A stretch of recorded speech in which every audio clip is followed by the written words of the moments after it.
Okay. Because yours conflicts with my circus class.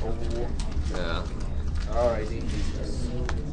Okay, so I'm gonna close this because the recorder is gonna start soon. Okay, where is it? Where's my command line? There we go. It's already started. Okay.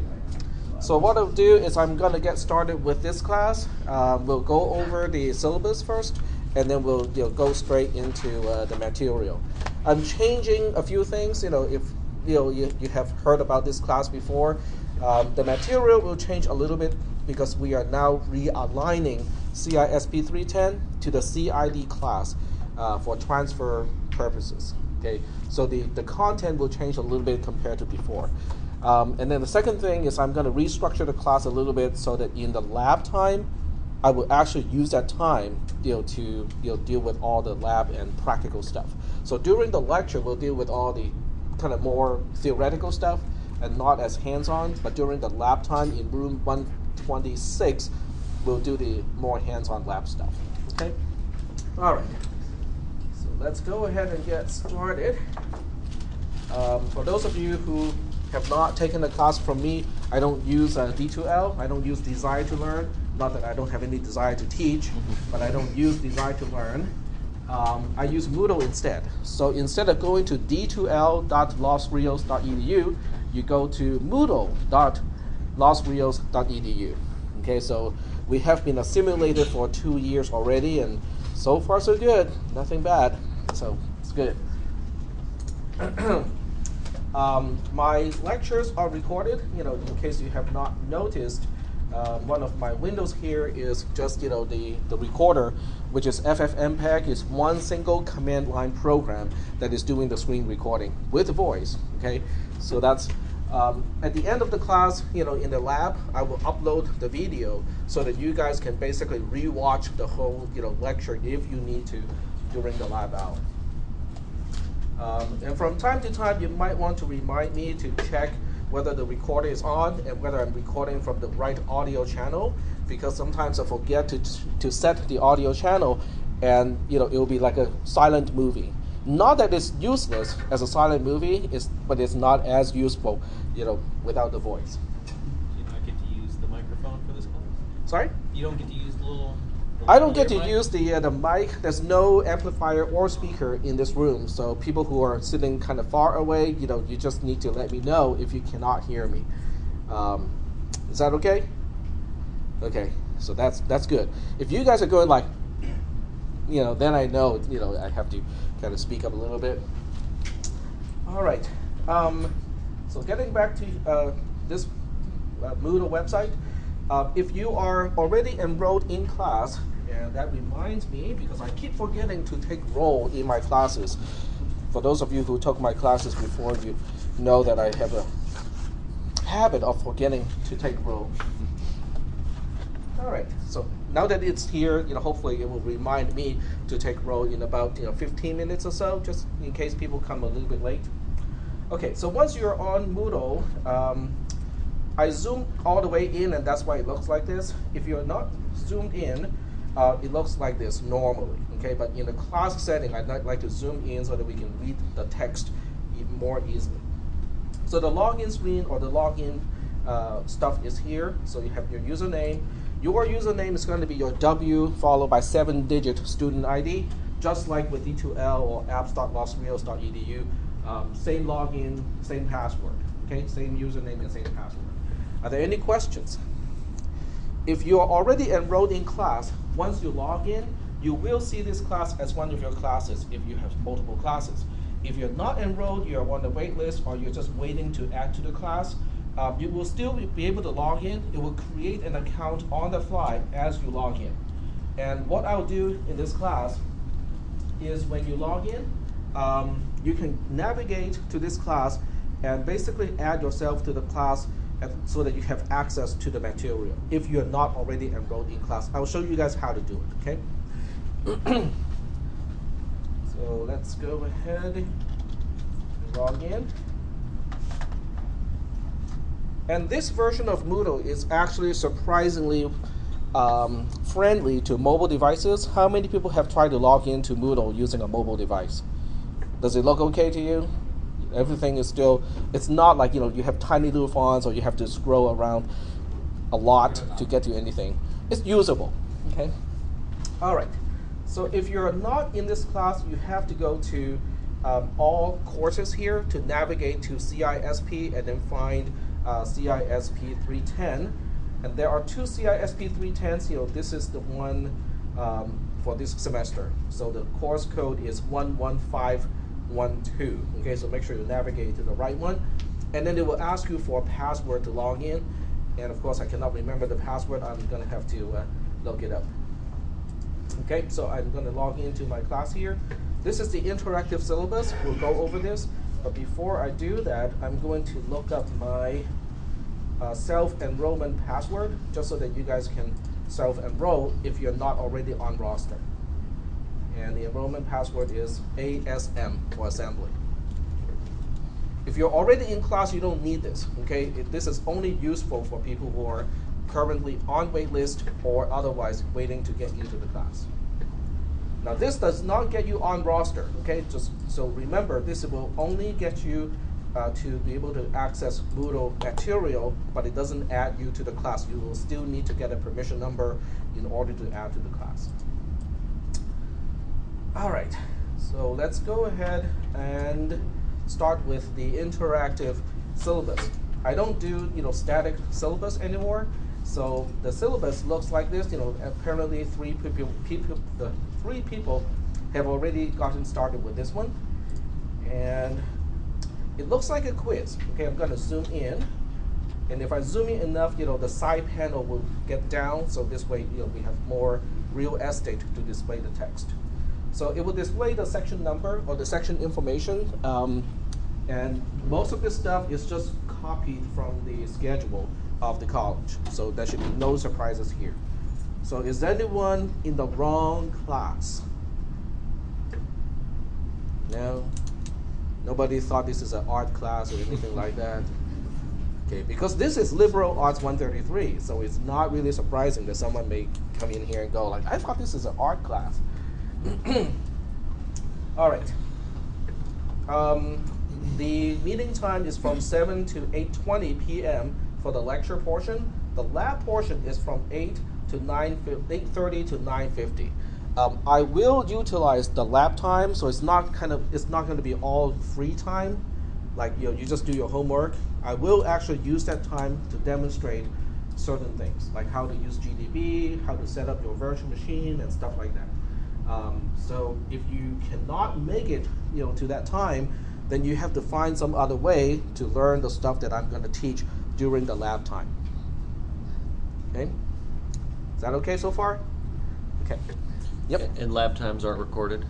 Lab time may or may not be recorded because, it will be an on and off kind of thing, because I might teach something and then based on the questions from, people who go to the lab time, maybe I would just do another, segment. So it may or may not be recorded. So it might be better just to kind of show up at least for half an hour or something like that. Okay. All right.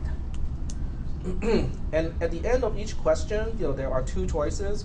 The obvious choice is usually pretty obvious.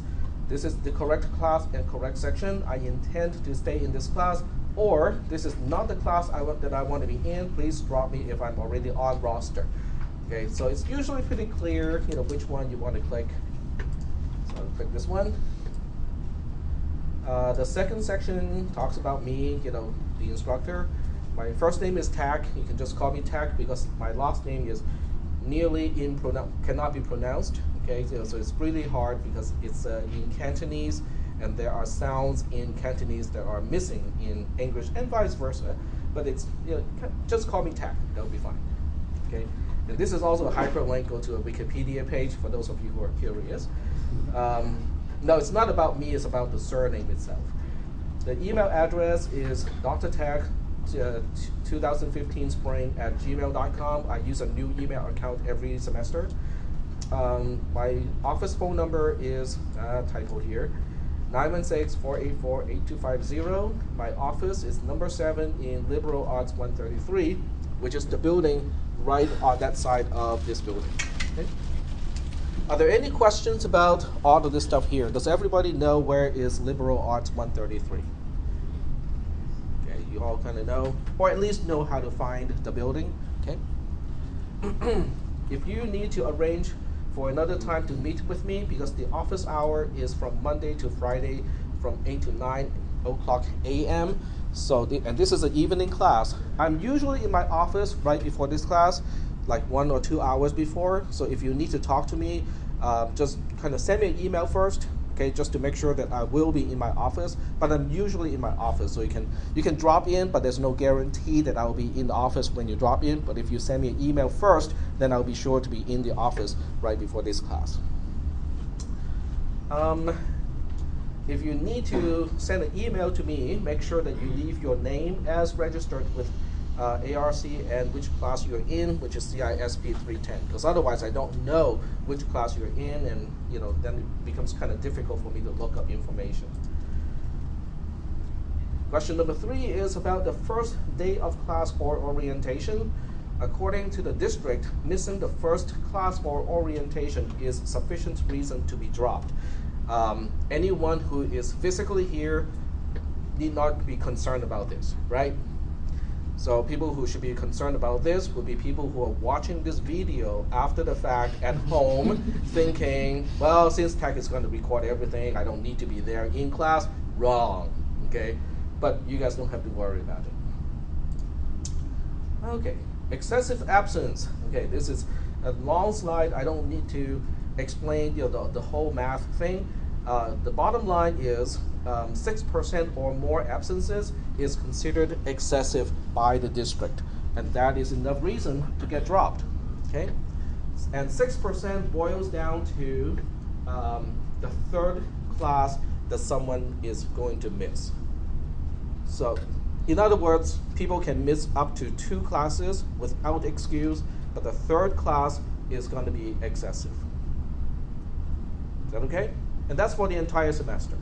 And this policy is actually applicable to all classes. Okay, so it's not just my class, because it is actually Los Rios regulation. All right. So the rest of this is not really that important. It just basically talks about how I am going to keep track of how many absences people have. I usually take roll if I remember. If I do not remember to take roll, I would just assume everybody is there on that day. Okay, instead of the other way around, assuming that no one showed up on that day. I can give you a few pop quizzes too from time to time, and your answer to the pop quiz is quote unquote an automatic roll taking type of mechanism as well. I typically don't take roll like right at 7 o'clock, so I will wait about 15 minutes. So people who come a little bit late would not be a big issue. But if you do come in really late, like half an hour, 45 minutes late, then you definitely want to check with me at the end of the class to make sure that you still have a chance to sign on the roll sheet. Is that okay? All right. So I'm just going to skip all this stuff here and click, yes, I understand the excessive absence policy, and I will make sure my absences stay less than 6% to stay enrolled in this class. There are 3 types of absences that I will excuse. One is a student's own health-related absences, but only with a doctor's note or some form of evidence that is acceptable. If you go to the health center on campus in the administrative building when you're sick, they can give you a note and say that you are sick on that day and should not be in class. Okay, so that's one resource. If you're in the military and you have to do, there's a, how do you call those things when you're called? Activated? Activated? Yeah. Okay. Do they do that to training too? Yeah, training period. Yeah. Training period? Yeah. So if you for any reason need to be excused, because of military duty and stuff like that, that's fine, that would be excused.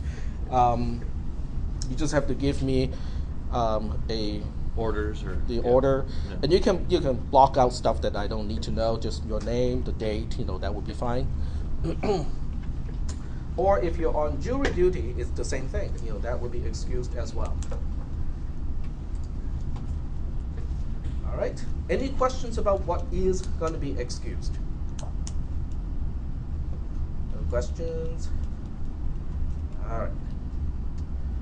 This section talks about academic dishonesty, and the way I define dishonesty, which is actually pretty common, is when a student attempts to show possession of a level of competency, knowledge, or skill that the student or some other students do not possess. So people who are helping another student to show a competency that the other student does not possess would still be a part of being dishonest. Okay. Any questions about the definition of academic dishonesty? I'm not listing the mechanisms. I'm just listing the intent and basically just the intent. So the other way to define this is to define the integrity, academic integrity. So in this case, the grade of a particular assessment of a particular student should reflect the academic performance of the student and only of the student who turned in the assignment at the time of the assessment, following all the rules of the assessment, as well as general rules already discussed in the syllabus unless otherwise stated, and using only resources that are permitted by the instructor. And right now, I can already tell you ahead of time, all the exams in this class, the first, the second, and the final exam are open book and open notes. Okay? I don't really want you guys to have to memorize all the stuff that you need to use. Okay? So it's already open book, open notes. It's going to be paper-based. Okay? So that means no electronic device other than a simple calculator. And most of the time, you don't really need a calculator. Okay? Because it's not really testing how fast you can add or subtract. It's really testing whether you understand the material or not. So knowing that, you might want to take notes during class, because your notes will make it so much more useful than my notes for the exam. Because you don't want to bring in a whole pile of paper, so it will be difficult to search through it. Okay, if you take your own notes, you kind of know where to find your stuff, because that's all your handwriting. If you would like to use a resource that is not permitted explicitly by the instructor, always ask me first prior to the test. So this way, I can just tell you, whether you can use it or not. Like a scientific calculator. Can I use a scientific calculator? Well, as long as the scientific calculator cannot display PDFs. Yep. Is it okay if we use multi-subject notebooks? Like multi-subject, like 3 different subjects? Yep, that's fine. Yep. You can bring in just about anything. All the sample programs that I do in class. If you know someone who took this class, last semester, bring in those notes too. If they have the copy of the final exam from last year, bring that in if you think it's going to be helpful. It's all recorded. Most of this stuff is going to be recorded anyway, dating back at least a year and a half or so. So, you can watch the video, take notes, and bring that note with you. Or just take a screenshot.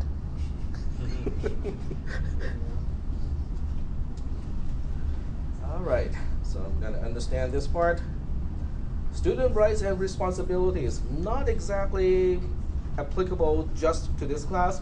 I asked my morning class how many people have kind of read through this section, and nobody raised his or her hand. I was kind of surprised.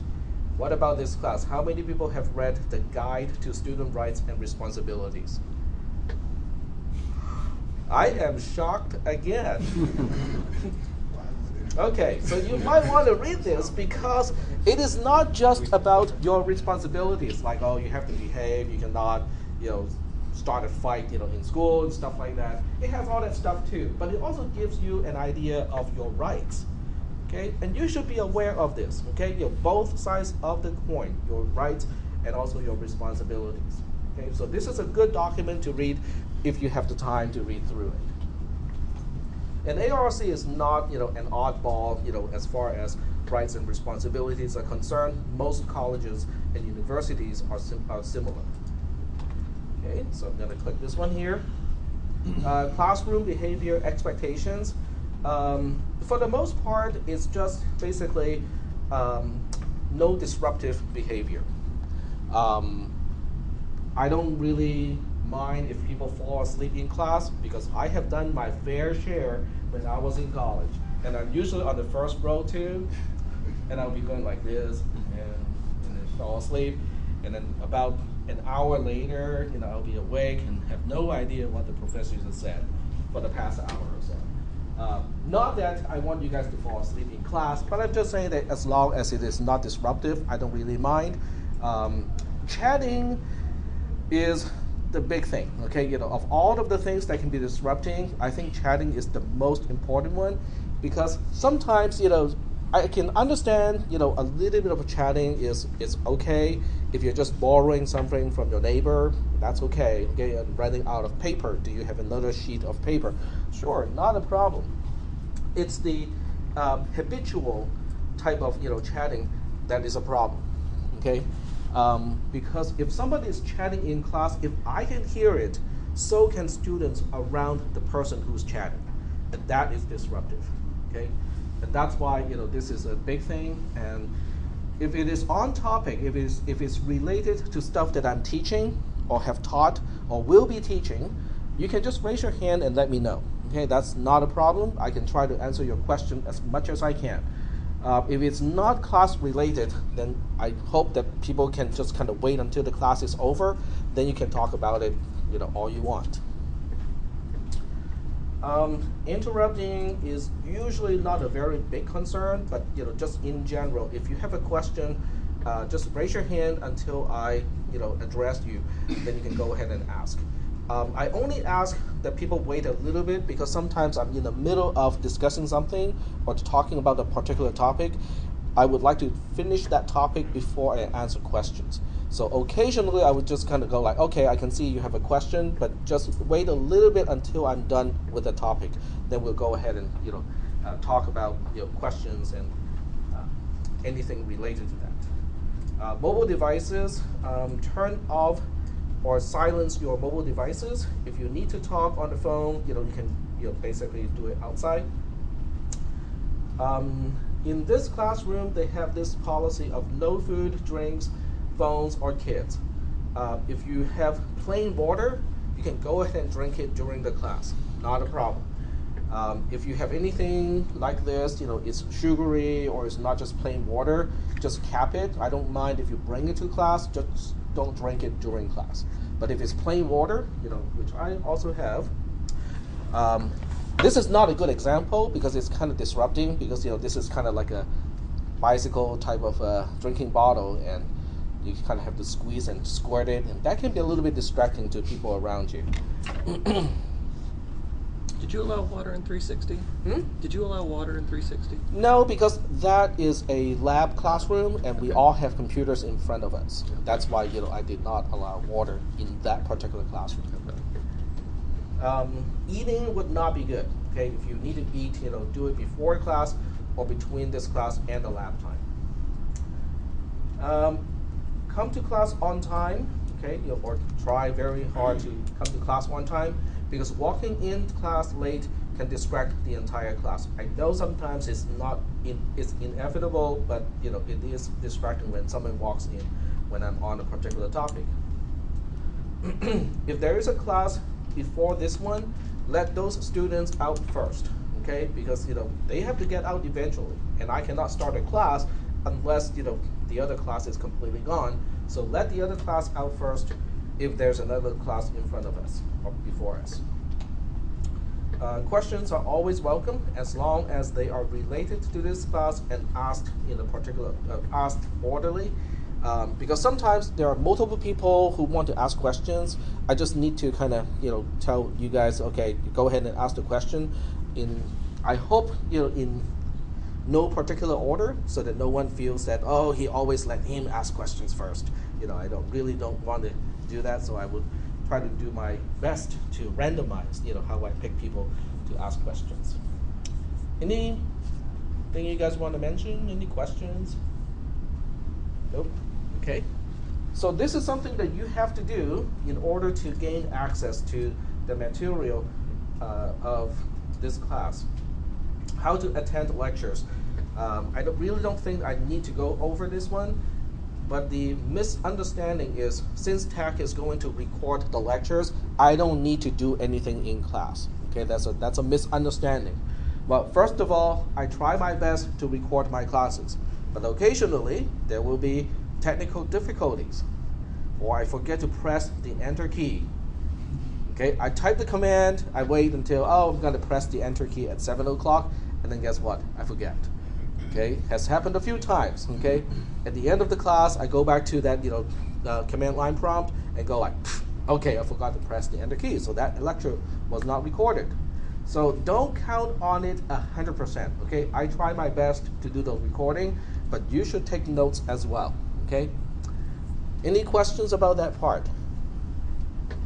So until the college, spends its money and its resources to do the class recordings, I'm just doing it on my own, using my own resources. So I try my best to do it, but sometimes, it's not 100%. There's no guarantee that it will always be recorded. Let's see. The most important part in class is not trying to copy everything that I do or I say. Instead, focus on understanding the ideas. Okay. If I just so happen to not to record a particular class and I'm writing a particular program or going through a session to use GDB or something that really should be recorded, I can do it again. Okay, so don't worry about frantically writing down everything that I type or do in a command line interface, because you cannot possibly write as fast as I can type. And I'm not really a fast typer, but the feedback from the system is really fast. So there's no way you can actually just copy everything onto your notebook. So focus on what I do and the reason why I'm doing it. That is far more important than the actual thing that I do. Try to read ahead of me. Okay, the topics are kind of sequenced already, and I usually just go through the topics one by one in Moodle. So if you know that I'm teaching a particular topic on a particular day, then you know that I will be talking about the next one in the next class. So go ahead and read ahead of me before class. Okay, that would be helpful. You don't have to understand everything in the next topic. Just having an exposure to what I will be talking about or why I'll be talking about that is going to be helpful already. Are there any questions about this part? No questions? Okay. All right. Grating Standard. Okay, I expanded this section of my syllabus a whole lot, so I will just kind of quickly go through the stuff that is not important. This stuff here is just copied and pasted. Okay, so not important at all. You all know what 4.0 is. You all know what what is the GPA of a particular letter grade. So I'm going to move on and talk about this one here, which is a second explanation of what each grade letter means. An F is fairly easy to explain. It is a failing grade. But what I want to focus is what is it equivalent to at work. Okay, so if someone is to get an F at work, it means that person is delivering nothing or close to nothing. It's kind of like my boss is telling me, oh, Tech, I would like you to write a program to do blah, blah, blah, blah. Okay, and the boss will give me a deadline, right? Okay, in 2 weeks, I want you to turn in a program that can do this, because the rest of the company can certainly use a program like that. And guess what? At the end of 2 weeks, I can just go like, I'm sorry, I haven't gotten started with the program yet. That would be an F. Okay, nothing delivered. But that's not even the worst delivery, because the worst thing is to deliver a program that does not work and it actually causes harm. So instead of reading the database and filtering and doing all the reporting, it just dropped a few tables. That would be an F as well. F minus, actually. Make it an F minus. Make it a G. Make it an H. In Hong Kong, they used to have grades of F, G, and H. Those three were failing grades. So even when people are failing, they will differentiate. You just barely failed.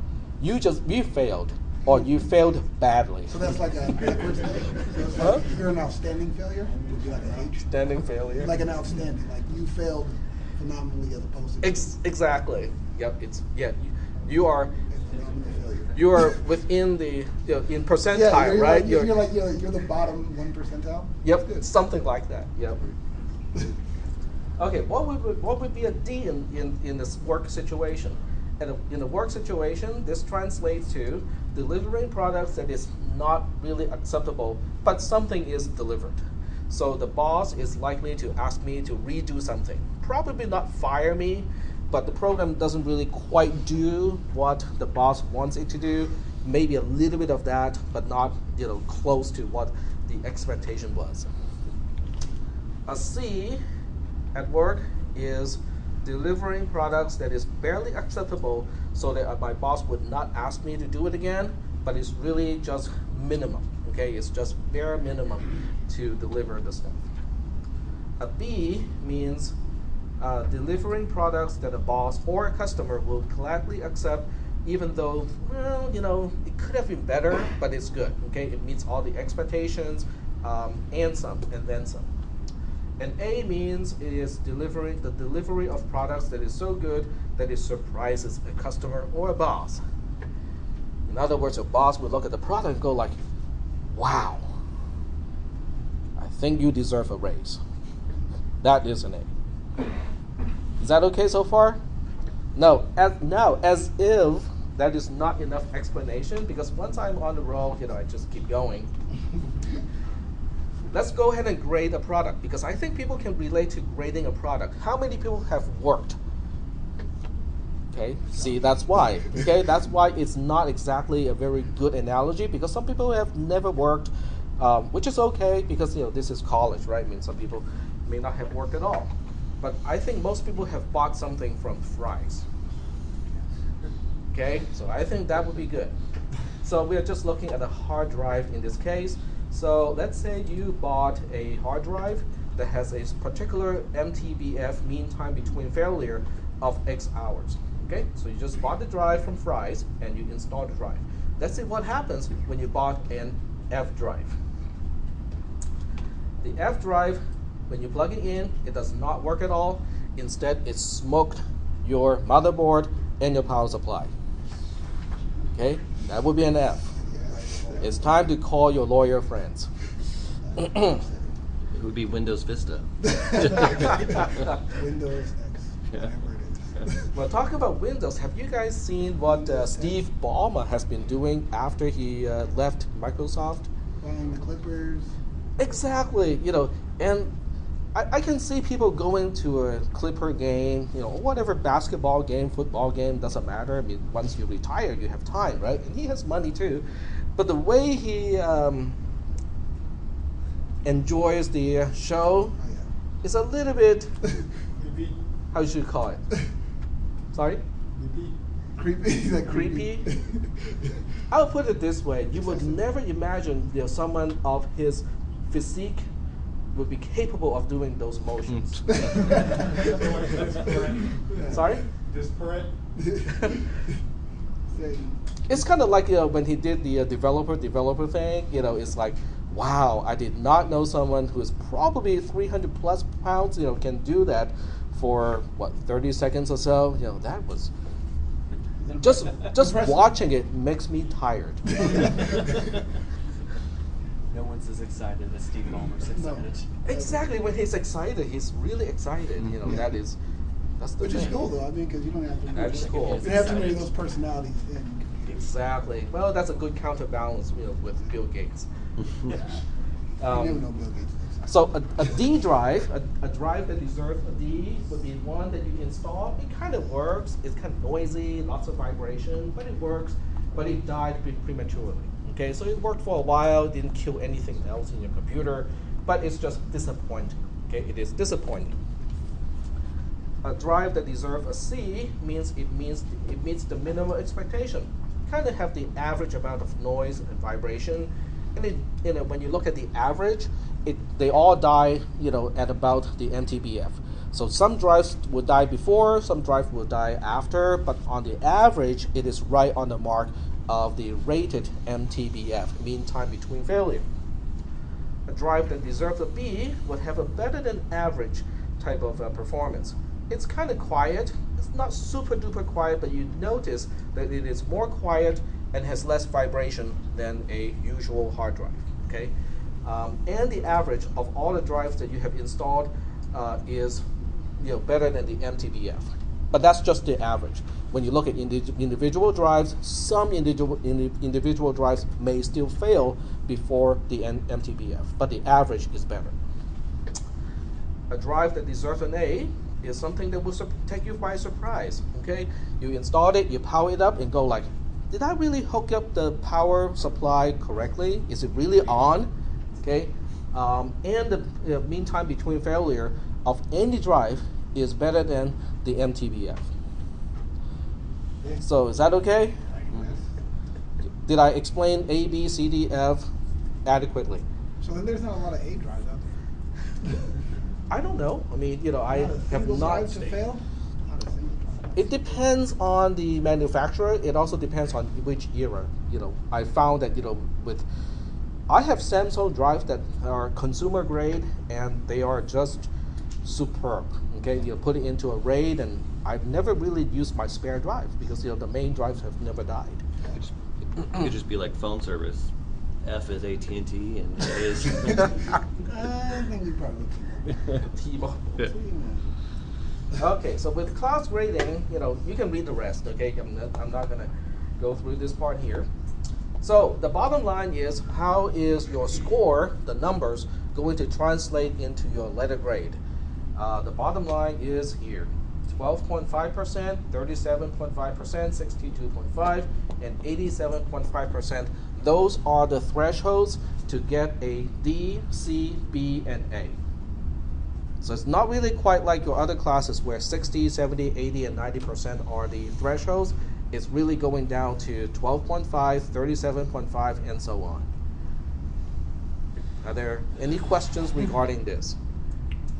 Well, that has to do with everything that I grade is based on the GPA, type of standard. So that's why, I can use exactly the same breakpoints when it comes to the final score. There's no padding to fill it up the first 60%. Is that okay? All right. Would you agree that, the class is about right, when it comes to A, B, I know, C, D, yeah. I F? want to, especially when you had said it before. Once you did it like that, I'm like, that makes sense. If it's an F, they're on it. Well, like, there's no what percentage are you getting? Because I assigned 0% to an answer that deserves an F. Yeah. So that's why everything just kind of works out. Makes sense.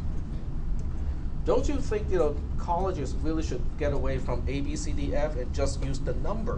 What is the problem of just using the number? Why do I have to round up and round down to the next grade? It's like, have they heard of floating point numbers? No. Well, they have it. Okay, assessment activities, this is the same as all my classes. Assignments, all the assignments in this class will add up to 20% of your final score. The first exam will add up to another 20% of your final score. There's another exam, about 2/3 through the semester, another 20%. The final exam itself is 40%. Okay? And this is the time when I usually point out that someone can ace the final exam and get a C out of this class, turning in nothing prior to that. I have not seen that happen, and this is not a challenge.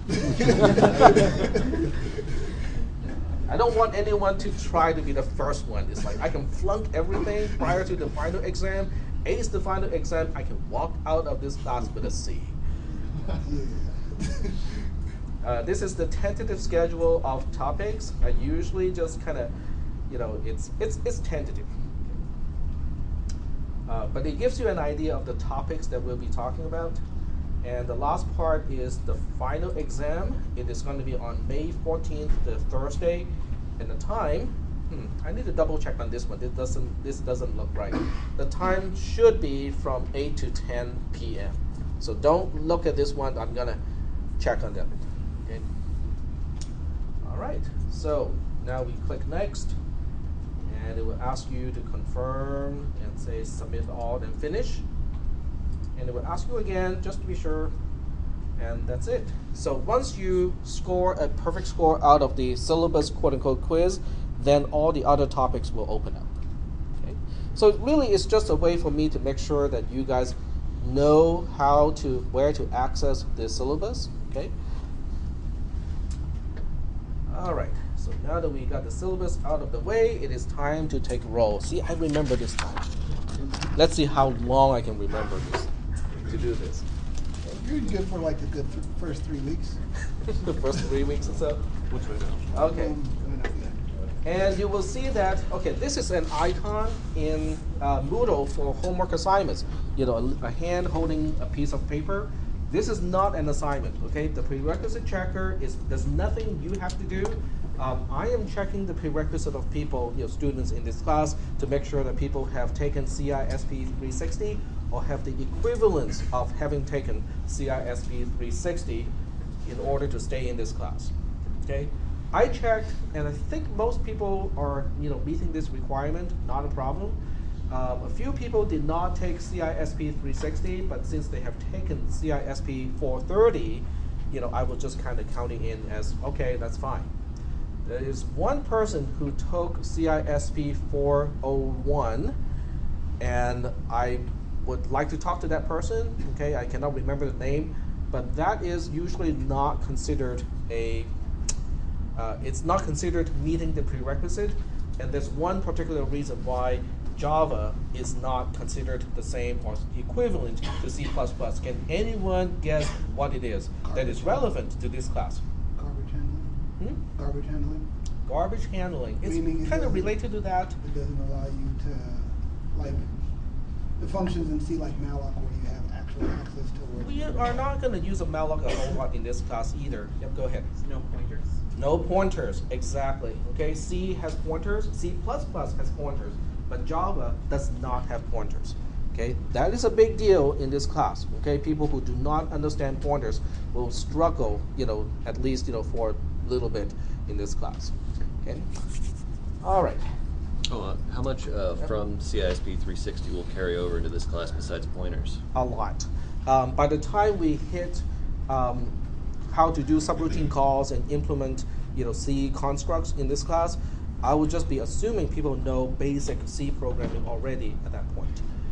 Nothing really tricky. For the most part, I will give you the program in C and C++, or in plain C, not C++, and then you'll be translating that into assembly. So you do have to understand, C constructs like loops, conditional statements, passing parameters, returning values, and stuff like that.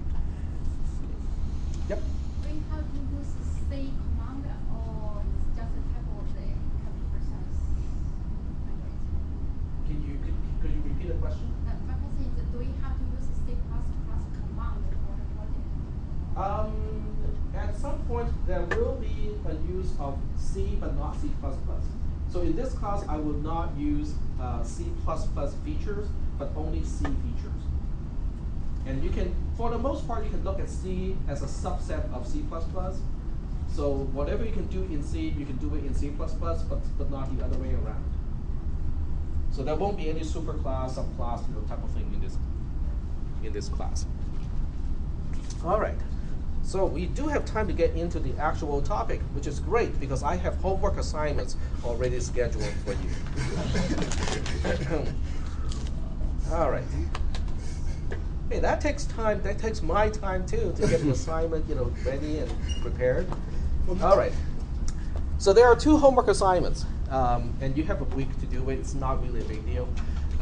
So the first one is Logic Sim. It involves the use of Logic Sim. I'll talk about it during the lab time, and that's why it's called lab activity. And the second one is to set up a Linux environment for assembly language programs that we will be doing later in the semester. Okay, there's no actual programming. All that is to download, unzip, run the virtual machine, upload a file to the virtual machine, run a script in a file, collect the result of the script, tar it back up, and then turn it in. So there's no assembly language programming whatsoever with that homework assignment. It has more to do with working with a virtual machine using PuTTY and WinSCP tools like that. Okay, so it's all about the infrastructure. The Logic Sim homework assignment also does not have anything to do with gates I give you a diagram already. You just have to make it using the tool. Okay? All right. So I'm going to leave these two topics in the lab time to talk about it. And what I'll do right now is to focus on low-level mechanisms and representation. It's kind of a longer slide, but I'm trying to include pictures whenever it's possible, just to make it kind of interesting. What do you think this is? A vacuum tube. It's a vacuum tube, yes. And vacuum tubes were used in computers and other types of electronics. Exactly.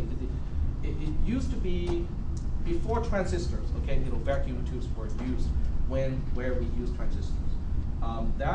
Did anyone watch the Imitation Game? Haven't seen it. We haven't Haven't seen it yet? got it. Okay, and in the Imitation Game, they had a computer, right? What is the name of that computer? The Colossus. Colossus. And the Colossus was a computer that had vacuum tubes. Okay, and that's the size of one vacuum tube. And I think, is that a euro coin? Okay. Yep. So that kind of gives you the scale of how big it is. It is equivalent to doing the job of about 1 or 2 transistors, by the way. And how big is a transistor in a modern Intel processor? 22 nanometers? 22 is the current generation. The next one's going to be what, 18, 15? I think they have it on the roadmap already, down to maybe 12 or so. Okay. And how big, by the way, is 12 nanometers It is compared to that? 10 to the nanometers, 10 to the Yep. to the negative 9. I think the number was you can fit 1,000 transistors across the cross section of one strand of hair, something like that, which is totally believable, Yeah, doesn't right? make sense. Yep, exactly. Okay, so that's one transistor. That is one, not transistor, a vacuum tube. Oh, thank you. And then we, found and then people found out, they can use semiconductor, basically dope silicon with a PN junction or PNP junction to make transistors. Okay, so transistors came next, and they're a little bit smaller compared to a vacuum tube. They're not nearly as power hungry, and they're faster. Okay, that's great. And there were computers using discrete transistors. I think the first one was in 1953. Okay, in that year, people used transistors to make a computer. The ENIAC, what did that have? I don't remember which one, but it may be one of the universities that made one. Well, I mean, that's Harvard. But I'm saying, do they have vacuum tubes in there or transistors? By then? It might be mixed. Yep. In 1963, there is a computer using integrated circuits or IC, and basically what happens is you can put multiple transistors onto the same physical die. So each transistor is much smaller, and it can work a lot faster because the size is smaller. And this picture, I know most of you cannot read it, but it's basically Moore's law, dating everything from 1971 up to 2011. And basically, if you look at the Y scale, it is an exponential scale. But when you look at the dots, it is linear. That means Moore's law has been holding up since 1971 at least, which also means the size of transistors are halved every 18 months. Which, if you think about it, it is really amazing.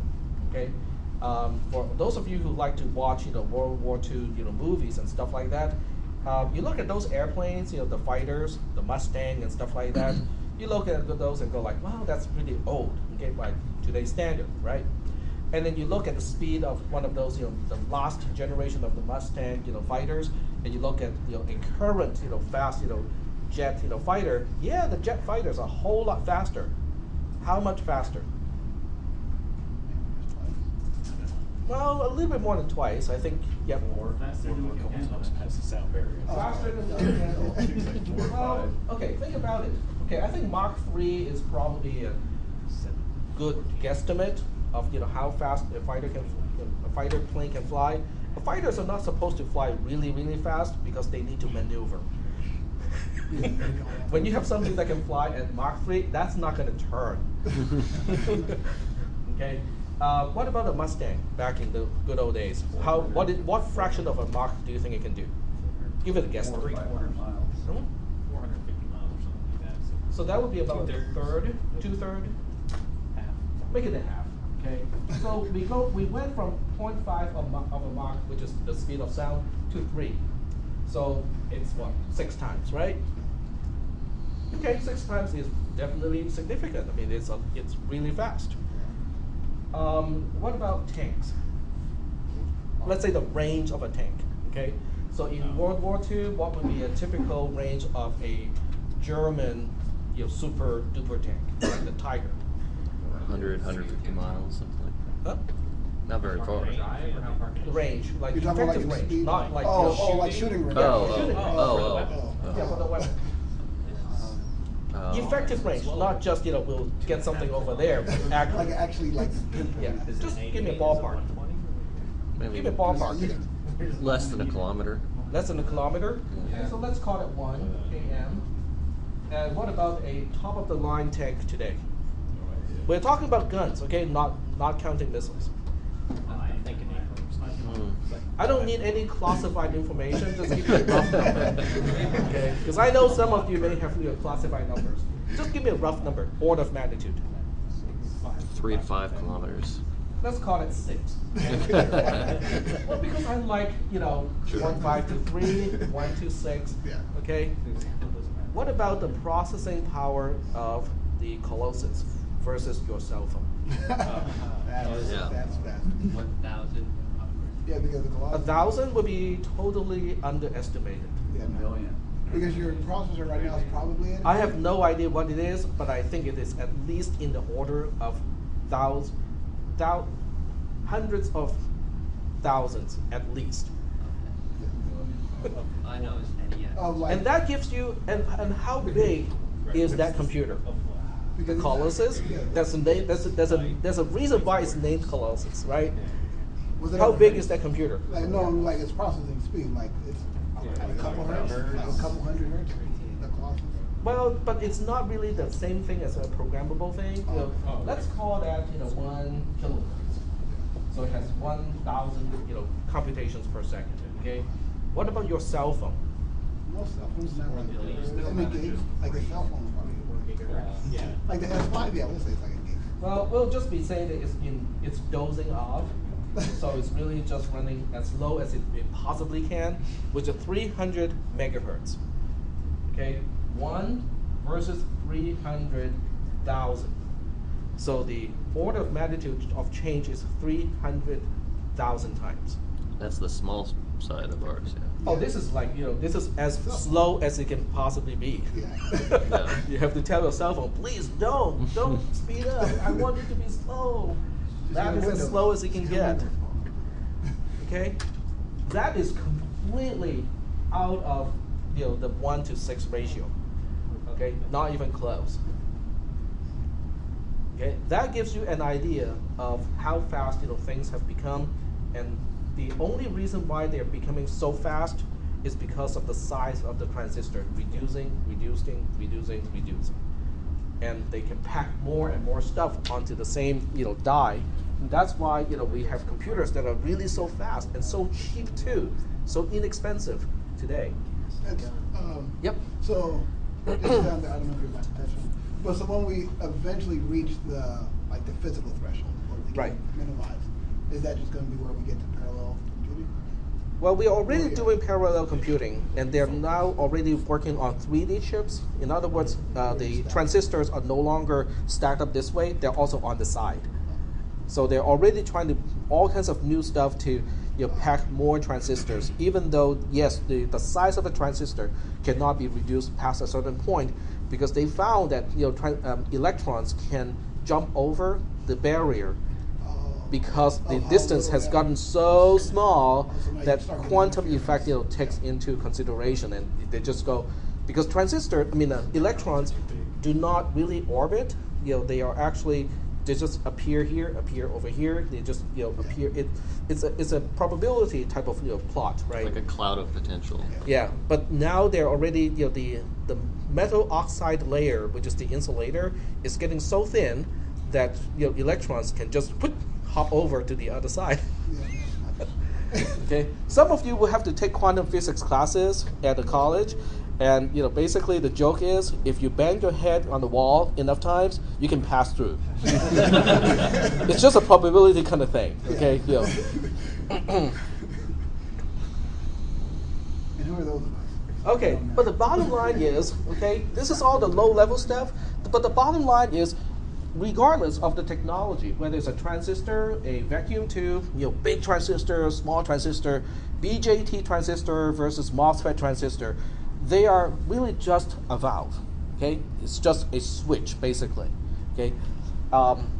And there are two types of switches. Okay, I'm just gonna look at this, show this picture here. And if you click on this picture, it actually gives you a file. It's a schematic file, with a .sch extension, which you can also use to, you can use a program called Gscheme to open this up. It actually gives you a circuit diagram if you want to play with that sort of thing. Okay, but for this class, it's not important. We are not going to design any actual circuits. But I want to show you this picture because it. Okay, I'll just see if you can figure out, how this works. Okay, so I'm going to explain a few things. VCC is a positive voltage, okay? And ground, which is this little symbol down here, this is ground, which is 0 volt. So just look at this as, if you want a number, 5 volts, okay? VCC, traditionally is, 5 volts, and this is 0 volts, okay? Q1 and Q2 are what we call P-channel MOSFETs, and you don't have to understand the actual physics of a P-channel MOSFET. The only one thing you have to remember in this case is when the control signal, which is coming in at this point here and also at this point here, when the control signal of Q1 and Q2 is high, the device is disabled. When the voltage is low, the device is enabled. It closes the switch. Is that okay? High closes or opens the switch. Correct. When the voltage is high, it opens the switch. When the voltage is low, it closes the switch. Is that okay? So the actual device physics is not really important in this discussion. The other two transistors, Q3 and Q4, are N-channel MOSFETs. And a characteristic of an N-channel MOSFET is when the control signal is high, the device closes the circuit.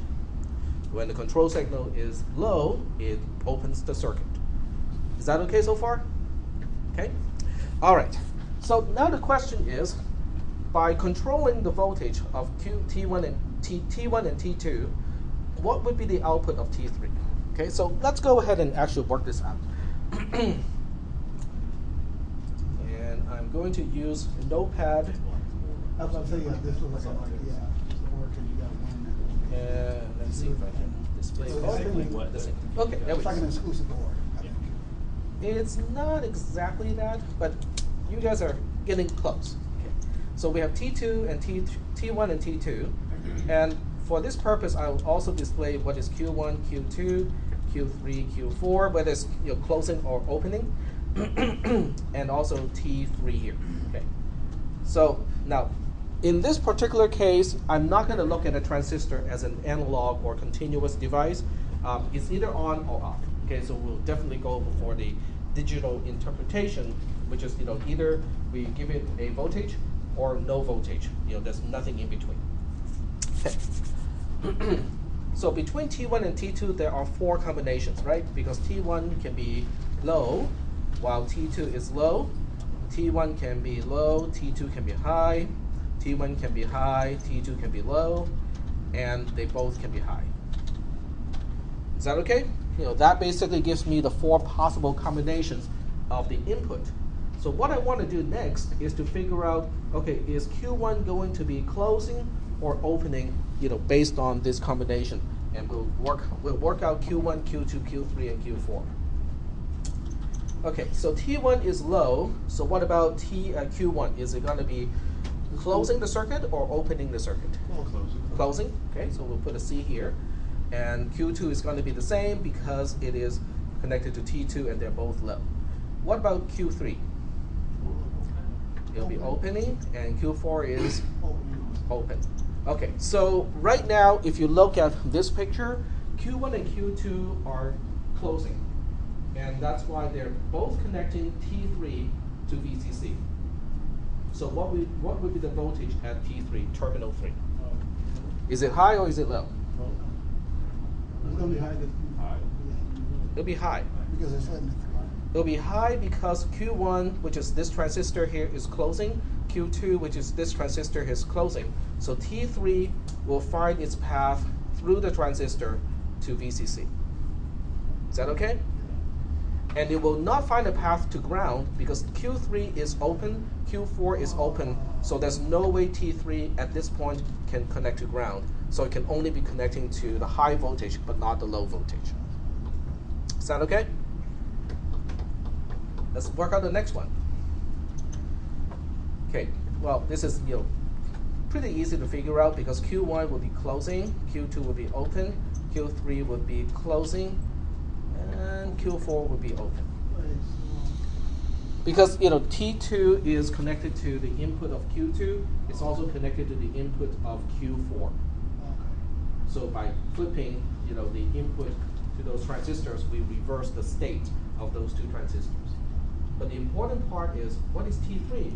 If I put a voltmeter on T3, will I be measuring VCC or will I be measuring ground?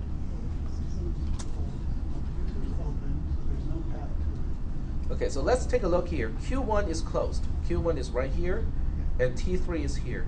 T3 can find a path through Q1 to VCC. So it's going to be high. Now, what about the other side? Because one of these two switches, in fact, Q3 is also closed. But because these two switches are in series, both Q3 and Q4 must be closed in order to connect to ground because they're connected in series. Q1 and Q2 are connected to VCC in parallel. Only one of them needs to be closed in order to connect to VCC. Is that part okay? Okay. All right.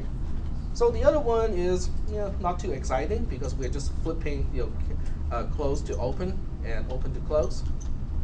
And the end result is going to be the same. It is still going to be measuring a high voltage. Is everybody convinced here? Because for the most part, Q1 and Q2 are commutable, okay? Because you can exchange the order. And then Q3 and Q4 are also the same way. You can exchange the order. It wouldn't change anything. Is that okay so far? So we really only have one more row to think about, which is the last one. It's a NAND gate, right? You are very close. Very close.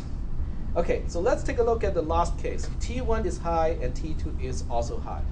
T1 is high, so this switch is going to be open, right?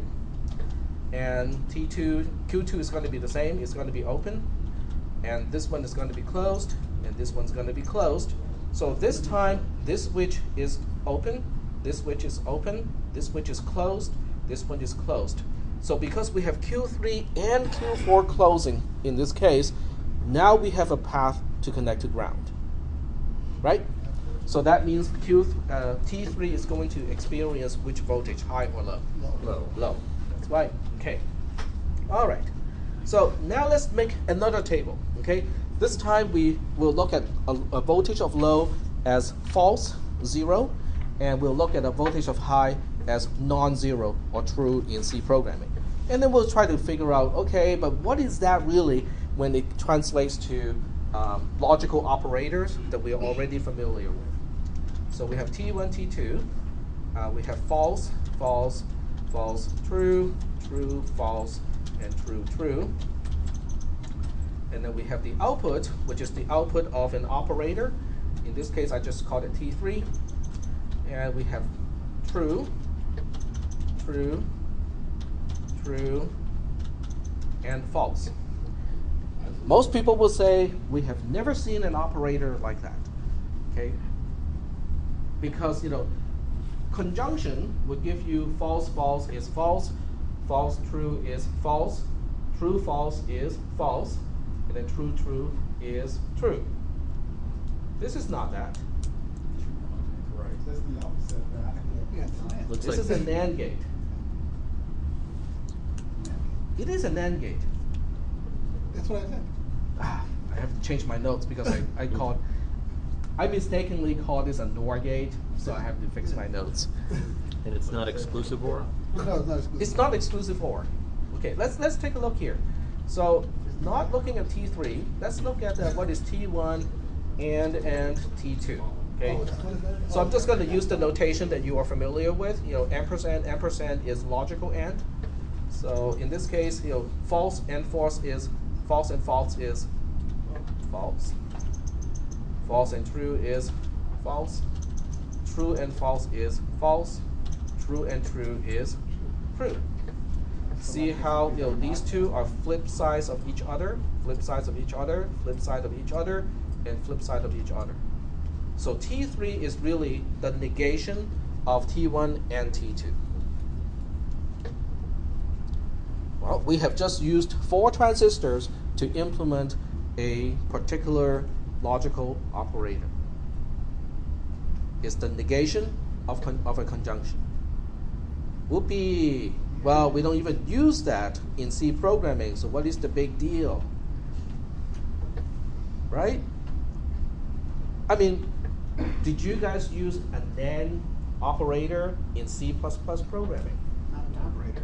Not as an operator, okay? You would use it. You have to use a negation and an AND inside the parentheses to make it, okay? But it doesn't sound like something that is natural, right? It's not intuitive. Okay. So now the question becomes, can we use a NAND gate, the negation of a conjunction, to implement all of the other gates that you are familiar with? Well, tell me 3 operators in C and C++ that you are familiar with. The most common 3. A not, okay? An exclamation point in C and C++ is logical negation. And what about the other ones? Okay, conjunction is ampersand, ampersand, and then OR is bar, bar, right? Okay, so these 3 you're familiar with. That does not resemble any one of these 3. So the question is, can I implement these 3 using just that? Just use a NAND to create those 3? Yes, or multiple. Okay, I can give you an infinite number of NAND gates.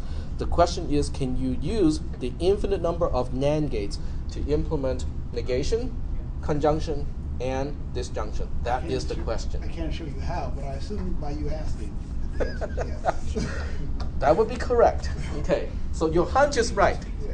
All right, so let's figure out how to do this. Now, before we figure out how to do this, I said I will only use the lab time to demonstrate how to use LogicSim. You know, I'm going to do it now because it is relevant to what we are doing. If you go back to the notes, okay, let's use my scrolling here. Okay, I don't want to scroll too much here. Okay, so if you go back to the notes, there's one link here to go to LogicSim homepage. I'll just open it in a new tab. This is the homepage of LogicSim. Okay, wow, exciting, right? It really is quite exciting. Okay, I was really excited, you know, to find this particular tool, and we'll be working with this tool for at least 1/3 of this semester. Okay, for those of you who are going to a computer engineering or electrical engineering program, this will serve you well. Okay, at least, you know, as an education tool, this is really, really great. Right. So what you need to do is just to click on this link here, and it will download a jar file, which is a Java archive file. And that's all you need, okay? You have to install Java in order to make a jar file. How many people do not have Java installed on your computer? Well, you need to install it to get this to work.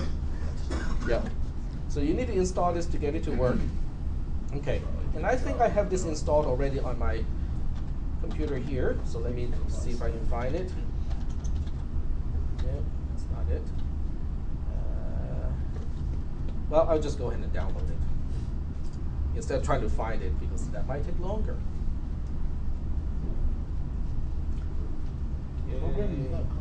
Okay, it will complain and say this type of file can harm your computer. Do you want to keep LogicSim generic, da da da da? Yes, keep it. Okay, so that should be in my downloads folder. Yep, LogicSim is here, and This is the jar file. So to run it on the command line, you just have to say java-jar, and then specify the path downloads/logicsim, and that will run the program. Okay, nothing too exciting. If you do this in Windows, you just double click it and it should open up. Okay. Well, most distributions have that capability. It will have some form of Java installed. Yep. Okay. So what you're looking at right now is logicsim, and what we'll do is we're going to go to gates here, and then we'll specify a NAND gate, okay, which is representing the circuit diagram that we were looking at. So let me just go back to the circuit diagram first. This is a NAND gate, okay, so I have to change my notes because my note, it says this is a NOR gate, which is incorrect. I will have to change it, but the idea does not change, okay? We can implement everything using a NAND gate or multiple NAND gates, okay? So when you switch back to this diagram here, it has a dedicated NAND gate, okay? So we'll just go ahead and pick it up and drag it and drop it here. And by the way, you can change the zoom ratio using this control here. So right now I'm at 150%. I can zoom in just a little bit more, to make it more clear. This thing has 5 inputs, and I would just say that we'll only use 2 inputs. Okay. Now this particular symbol is representing the same thing as what these transistors are implementing. Are there any questions between relating these 2 pictures? This is the picture using transistors, and then the other picture shows you the symbol of a NAND gate. Okay, any questions about that? Okay. All right. So from here on, I'm not interested in the transistor configuration anymore because we have the truth table of the transistors already. So we'll just kind of focus on the gate using the other program, which is this one here. Okay. So this is a NAND gate, and let's figure out what a NAND gate can do. Okay, so we'll do something with a NAND gate all by itself, and to do that, you need to attach some pins. So we'll go ahead and drag a few pins here. We'll drag another pin here. A pin is, by the way, basically just an interface to whatever circuit you're designing. They're really analogous to real actual pins, where you can plug something into or probe it. Okay. All right. And if you click on any particular component, like a pin, it will show you all the attributes of that pin. It's facing east because the connection point is here on the east side of the pin. If you click on this one here, it's the same thing. It's on the east side, but it doesn't really work well because I have to route the wire all the way here. You can change the facing so now it can face west. Okay. And this one is also an output pin because this is the output of a NAND gate. So we want to change the type of this pin from not output to just output. So all output pins have a little circle, as a symbol, and all the input pins are squares. Are there any questions at this point about how to get this particular diagram first? No questions? Okay. So once we have this picture, it's time to draw some wires. Drawing wires is really easy. You start with a particular pin, press and hold the left button on the mouse, and just drag it over until you get to the other connection point. Release the mouse button, and it's all done. I have to spell it out because if I don't spell it out, you guys will see the connection, but you don't know what I'm doing on the keyboard to make that connection. And this is by far the most user-friendly schematic capture program that I have ever used. You have no idea, well, some of you may, but most schematic capture programs have really awkward keyboard mouse combinations where it is not intuitive. This one is really, really easy. All you did was drag the output pin, the pins. Same thing. You can drag it in either direction. You can drag it backwards like this. That's fine. And we'll drag this one over here. Now we have a little circuit that we can test. The name Logic Sim, the sim part, means simulation. So what this tool can do is you can play with circuits using gates, and then you can observe the output by tweaking the inputs. Okay. All right, let's check it. Sorry? No. Okay. So we'll go ahead and switch from the edit mode into a simulation mode. So when you switch the icon here to simulation, then it becomes your mouse pointer is no longer an arrow. It is now becoming a finger where you can just kind of poke stuff and change the state of that stuff. Okay, so if you poke this pin here, if I click it once, it goes from the X, which is an unknown state. Now it is a known state. It is a 0. So is that matching the truth table? 0 and 0 as input, or low and low as input, and we'll have a high as the output. Yes. Okay. If I switch one of them to a 1, the output is still a 1. Is that correct? If I switch both of them to a 1, what should happen to the output? 0. Should turn into a 0. All right, it does work.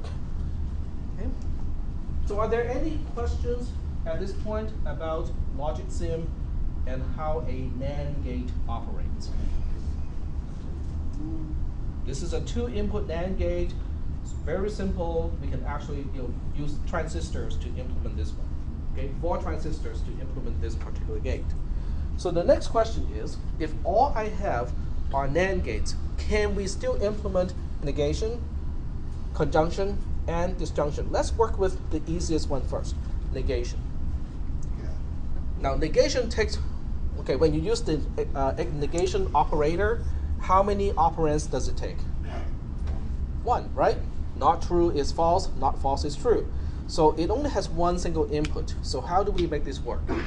Let's see, I'm going to save this one as a different file. And we'll call this 3, and then the third one's going to be NAND2, and we'll just call this NAND2 NOT. We're using a NAND2 gate to implement NOT. Okay. So now we have a different file. We can just go ahead and work with this one. Well, the way it works is actually like this. Go back to edit mode, get rid of this pin because we only have one input, and we'll get rid of this one. We'll just redraw it a little bit, and then we just draw a line from here to here. And we have a NOT gate. One single input, one single output. The output is the negation of the input. That's really simple, right? We're just basically tying T1 and T2 to the same voltage. That's all it needs, right? Well, but before we go on, let's double check that it works, okay? The negation of 0 is 1. The negation of 1 is 0. It works. Woohoo! Yeah. All right.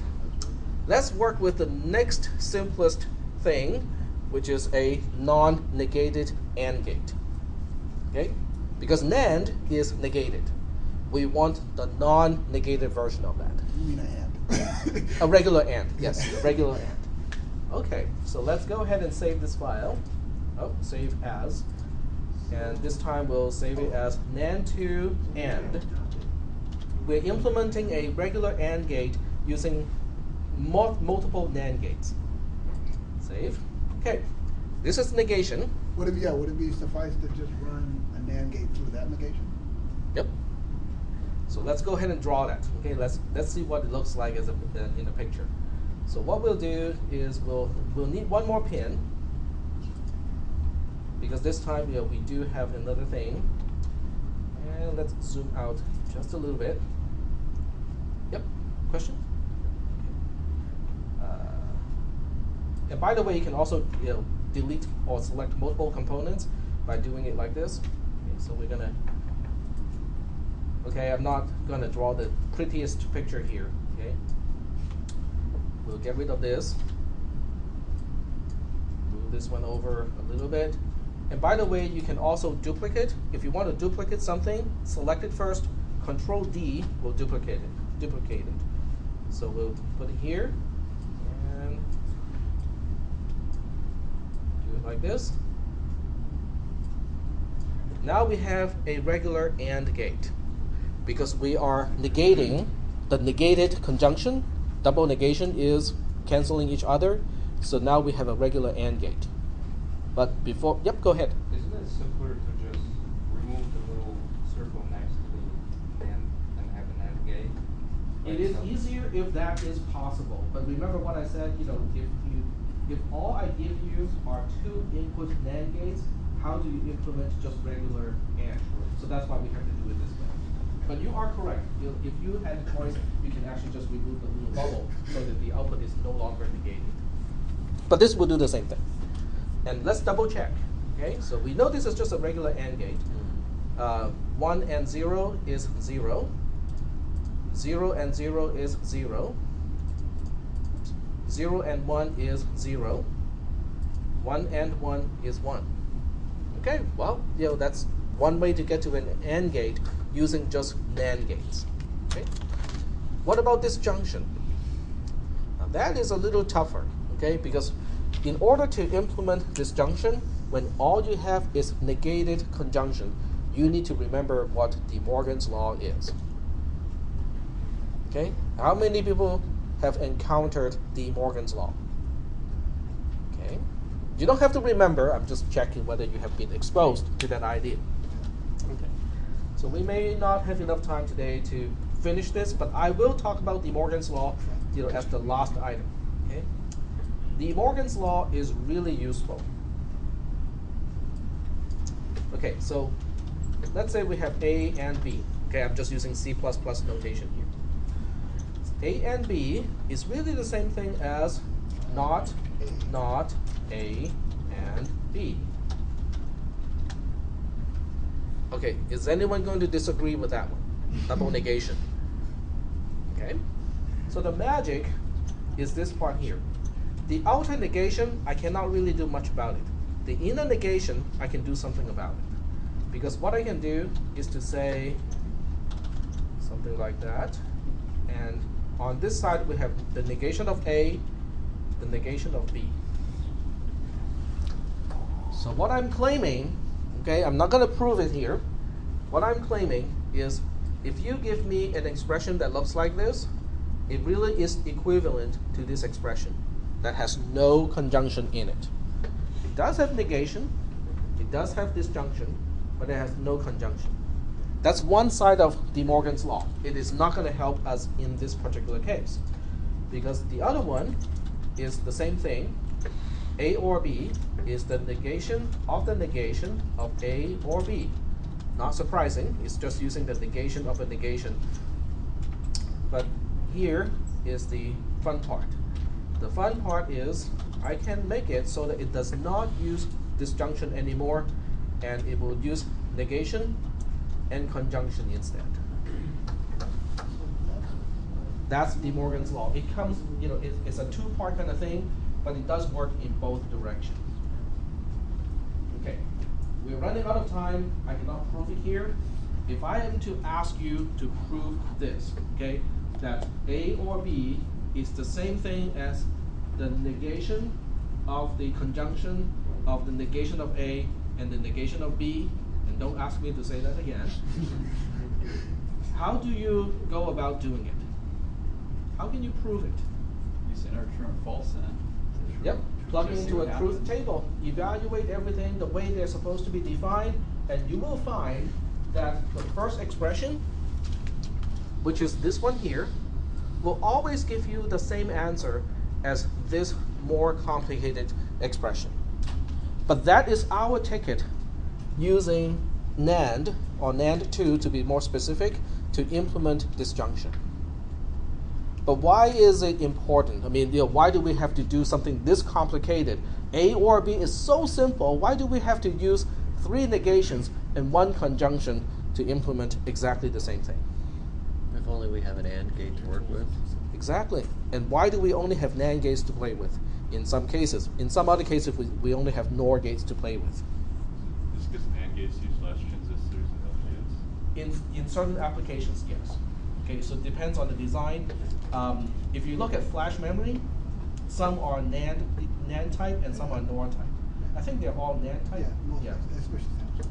And then when you get into programmable logic, like PAL, GAL, CPLD, and FPGAs, they all have one particular type but not the other. So it would be helpful to be able to express conjunction using the negation of disjunction the other way around, and it's really useful. Okay, because once we know the gates, like a negation gate, a NOT gate, an AND gate, and an OR gate, we can proceed to do really fun stuff with all of these gates. But it all boils down to what? Transistors. And what are transistors? They're basically switches. Okay? They are switches with only one really important property. The switches, the output of a switch can serve as the input to another switch. That is the only part that is really, really important. But other than that, they're really just switches. So if you want to use relays to make a computer, it is possible. It will be a pretty loud computer and slow.